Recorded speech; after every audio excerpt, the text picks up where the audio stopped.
Hello' everyone, সকলোকে মোৰ YouTube চেনেললৈ স্বাগতম জনাইছোঁ। আজি বহুত দিনৰ পিছত এটা ৰেচিপি আপোনালোকৰ মাজলৈ লৈ আহোঁ।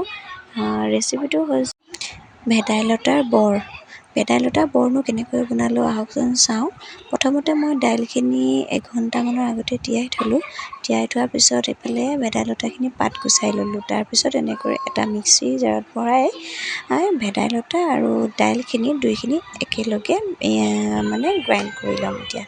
তাৰপিছত দাইলখিনি দিয়া হৈ গ'ল। দাইলখিনি 1 ঘণ্টামানৰ আগতে তিয়াই থোৱাৰ কাৰণে ধুনীয়াকৈ কোমল হৈ গৈছে, ফাটি ফাটি গৈছে, দেখিছেনে বাৰু? তাৰপিছত তাত দিলোঁ 2টা পিঁয়াজ।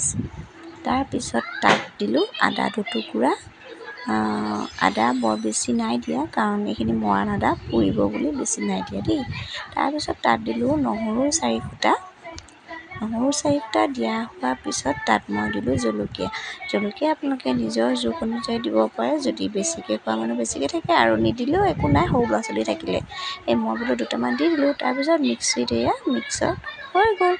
মিক্সাৰত গ্ৰাইণ্ড কৰা হোৱাৰ পিছত এটা বাটিত মই উলিয়াই ল'লোঁ। যিহেতু মই নিমখ চিমখ দিয়া নাছিলোঁ, এতিয়া জোখ অনুযায়ী নিমখ দি ল'লোঁ। নিমখ দি টাৱাখনত সামান্য তেল অকণমান দি এনেদৰে এখন চামুচেৰে লাহে লাহে দি দিলোঁ।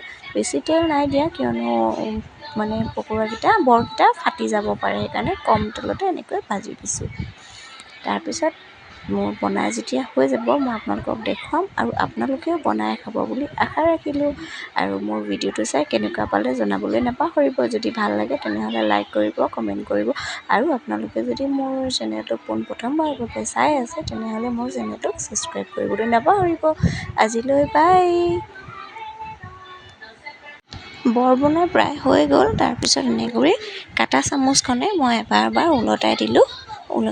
বৰ বেছি কষ্ট নহয়, বেছি কাম কৰিবলগীয়া নহয়। এনেকৈ অকণমান দেৰি কম জুইত দি থৈ দিলে ধুনীয়াকৈ সিজি যায়। ভিডিঅ'টো চাই কেনেকুৱা পালে জনাবলৈ নাপাহৰিব দেই।